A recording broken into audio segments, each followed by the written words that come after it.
खुलुमबाय बेयो बड'लेण्ड इंखं टेलिभिजन दिनै 10 एप्रिल 2022 रबिबार खालि सानसेनि बरादखौ नोंथांमोननि खाथियाव लाबोदों आं सदानन्द दैमारिया।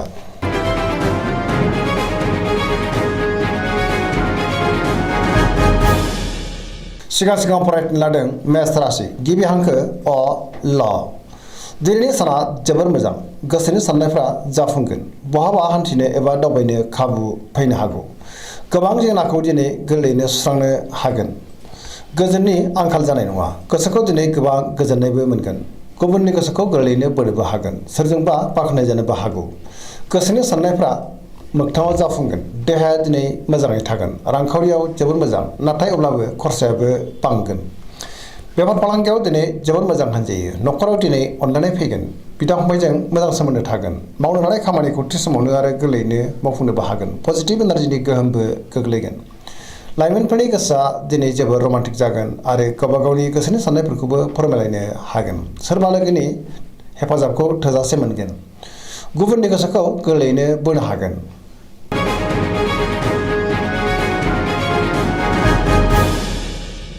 वृष राशि गिबि हांखो इ उ प। दिनैनि साना मोजां आरो गाज्रिनि गेजेरजों बाबेरलांगोन। गोसोखौ दिनै जोबोर उसुखुथु मोनगोन। गोसोनि जिंगाया बांगोन। गोबां जेंनाजों मोगा मोगि जानांनोबो हागौ। गोजोननि आंखाल जानो हागौ। बहाबा दावबायहैयोब्ला सांग्रां जानांगोन। लामा सामायाव जाब्रबथायनि आसा दङ। गोथों आरो गोग्गो साननो रोंनाय नङा। मावनो लानाय खामानिखौ मावफुंनो हागोन। समाजावबो मान मोनगोन। रांखावरियाव मोजां। सोरबा लोगोआ नाथाय थगायनो नाजागोन। सांग्रां जानांगोन।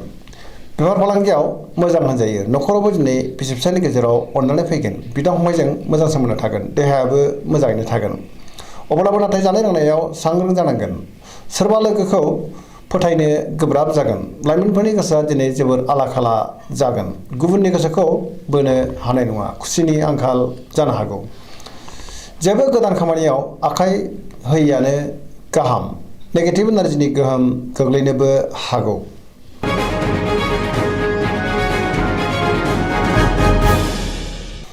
मिथुन राशि गिबि हांखो क स। दिनैनि साना बारा मोजां नङा। गोबां रोखोमनि जेंनाजों मोगा मोगि जानांनोबो हागौ। मावनो लानाय खामानिखौ मावफुंनो हागोन। गोसोखौ जोबोर लोरबां मोनगोन। देहाया बारा मोजां थानाय नङा। रांखावरियाव मोजां, नाथाय अब्लाबो खरसायाबो बांगोन। बेफार फालांगियाव मोजां। न'खराव दिनै अनलायनाय फैगोन। समाजावबो मान मोनगोन। गोसोनि साननाया जाफुंगोन। गुबुननि गोसोखौ बोनो हागोन। सिगांनि जेंनाखौ दिनै सुस्रांनो गोब्राब जागोन। गोसोआ जोबोर उसाव बादाव जागोन। लाइमोनफ्रा बहानिफ्रायबा मोजां खौरां मोननो हागौ। फरायसाफ्रा फरायनायाव गोसो दुंखांगोन आरो मोजां फिथाइ मोननोबो हागोन।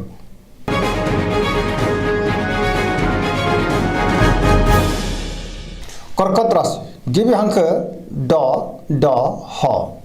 दिनैनि साना बारा मोजां नङा। सोरबा लोगोजों रायखोमा जानोबो हागौ। लोगोफोरनि हेफाजाब मोननो गोब्राब जागोन। गोबां बिथिङाव गोदान आरो मोजां खाबु फैयोब्लाबो खाबुफ्रा आखाइनिफ्राय बारग'नो हागौ। गोसोखौ जोबोर गुलाय गुजाय आरो गिलुं मोनगोन। मावनो लानाय खामानिखौ मावफुंनो हागोन। रांखावरियाव जोबोर मोजां, अब्लाबो नाथाय नाङा फाङा खरसायाबो बांगोन। बेफार फालांगियाव मोजां होनजायो। आयाबो बांगोन। देहाया दिनै मोजाङैनो थागोन। गुबुननि गोसोखौ बोनो गोब्राब जागोन। न'खराव दिनै बिसि फिसायनि गेजेराव अनलायनाय फैगोन। बिदा फंबायनि हेफाजाबखौ मोननो हागोन। लाइमोनफोरनि गोसोआ दिनै जोबोर आला खाला जागोन। नेगेटिभ एनार्जिनि गोहोमबो गोग्लैनो हागौ। सांग्रां जानाया गाहाम।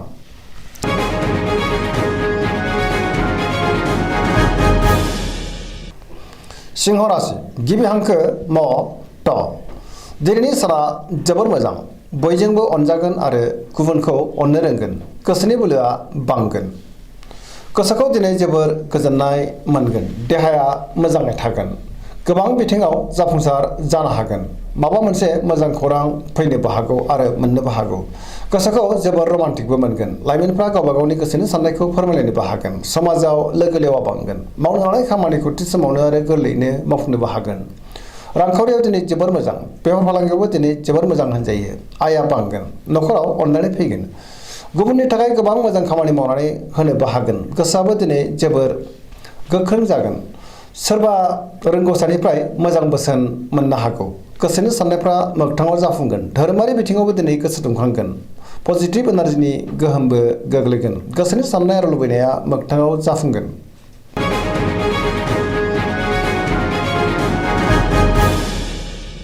कन्या राशि गिबि हांखो प ट। दिनैनि साना मोजां आरो गाज्रिनि गेजेरजों बाबेनलांगोन। बयजोंबो गोरोबनो रोंगोन। नाथाय अब्लाबो सोरनिबा गाज्रि नोजोर गोग्लैनोबो हागौ। हरखाबै सोरबा लोगोनिफ्राय मोजां खौरांबो मोननो हागौ। सिगांनि जेंनाखौ दिनै सुस्रांनो हागोन।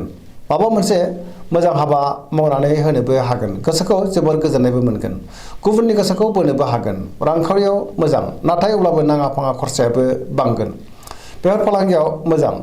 देहाया दिनै बारा मोजां थानाय नङा। गोबां रोखोमनि देहायारि जेंनाजों मोगा मोगि जानांनो हागौ।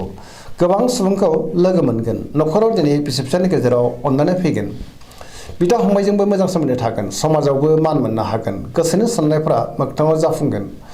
लाइमोनफोरा जोबोर रमान्टिक जागोन आरो गावबा गावनि गोसोनि साननायखौबो फोरमायलायनोबो हागोन।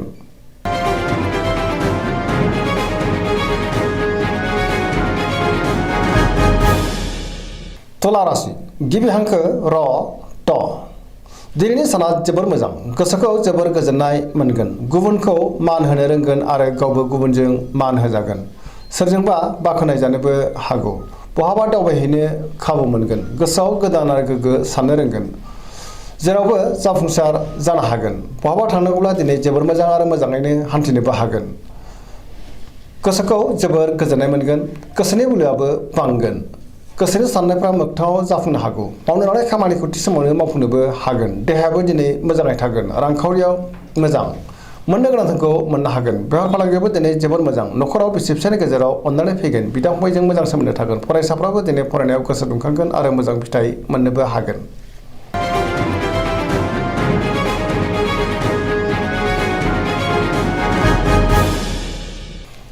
वृश्चिक राशि गिबि हांखो न स।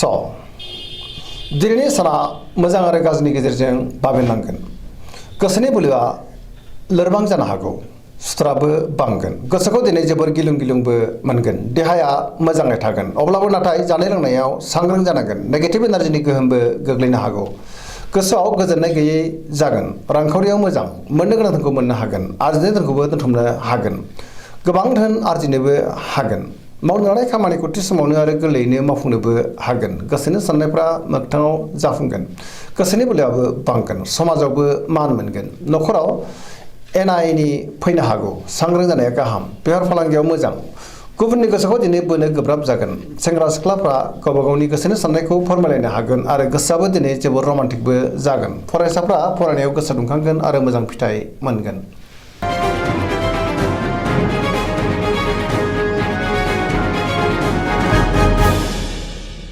धनु राशि गिबि हांखो ध फ भ। दिनैनि साना मोजां आरो गाज्रिनि गेजेरजों बाबेनलांगोन। गुबुननि हेफाजाब मोननो गोब्राब जागोन। गोसोखौ दिनै जोबोर लोरबां मोनगोन। गोसोआव गोजोननाय गैयै जानोबो हागौ। नेगेटिभ साननाय फैगोन। मावनो लानाय खामानिखौ थि समाव मावफुंनो गोब्राब जागोन। गोसोनि साननायफ्रा देबारनांगोन। रांखावरियाव बारा मोजां नङा। नाङा फाङा खरसाया बांगोन। बेफार फालांगियाव बारा मोजां नङा। गोबां खहा जानांनोबो हागौ। समाजाव मान मोनगोन। देहाया मोजाङैनो थागोन। न'खराव दिनै बिदा फंबायनि हेफाजाबखौ मोननो हागोन आरो बिसोरजों मोजां सोमोन्दो थागोन। सुथुरखौ गोरलैयैनो फेजेननोबो हानाय नङा। गोसोआ दिनै जोबोर रमान्टिकबो जागोन। फरायसाफ्रा फरायनायाव गोसो दुंखांगोन आरो मोजां फिथाइ मोननोबो हागोन।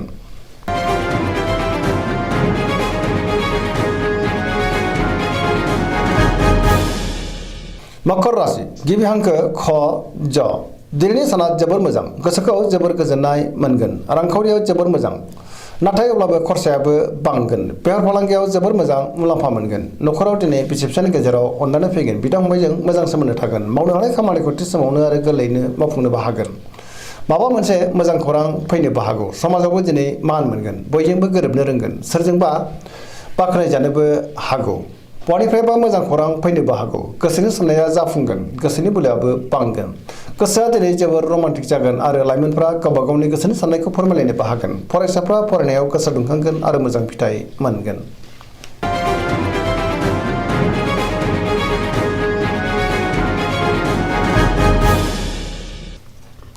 कुम्भ राशि गिबि हांखो ग स दिनैनि साना जोबोर मोजां गोसोखौ दिनै जोबोर गोजोननाय मोनगोन नाथाय गोसोनि लुबैनाया बांद्राय जानोबो हागौ मावनो लानाय खामानिखौ थि समावनो मावफुंनोबो हागोन समाजावबो मान मोनगोन गोबां मुंदांखा सुबुंजों लोगो मोनज्लायनोबो हागौ रांखावरियाव दिनै जोबोर मोजां गोबां धोन आरजिनोबो हागोन आरो मोननोबो हागोन बेफार फालांगियावबो दिनै जोबोर मोजां मुलाम्फा मोनगोन देहायाबो मोजाङै थागोन अब्लाबो नाथाय जानाय लोंनायाव सांग्रां जानाया गाहाम न'खराव दिनै अननानै फैगोन गावबा गावनि गोसोनि साननायखौ फोरमायलायनोबो हागोन गुबुननि हेफाजाबखौबो मोनगोन लाइमोनफ्रा जोबोर रमान्टिक जागोन धोरोमारि बिथिङावबो दिनै गोसो दुंखांगोन गोसोनि साननाय आरो लुबैनाया मोगथाङाव जाफुंगोन पजिटिभ एनार्जिनि गोहोम गोग्लैगोन सरासनस्रायै दिनै साना जोबोर मोजां आरो मोजाङैनो बारग'लांगोन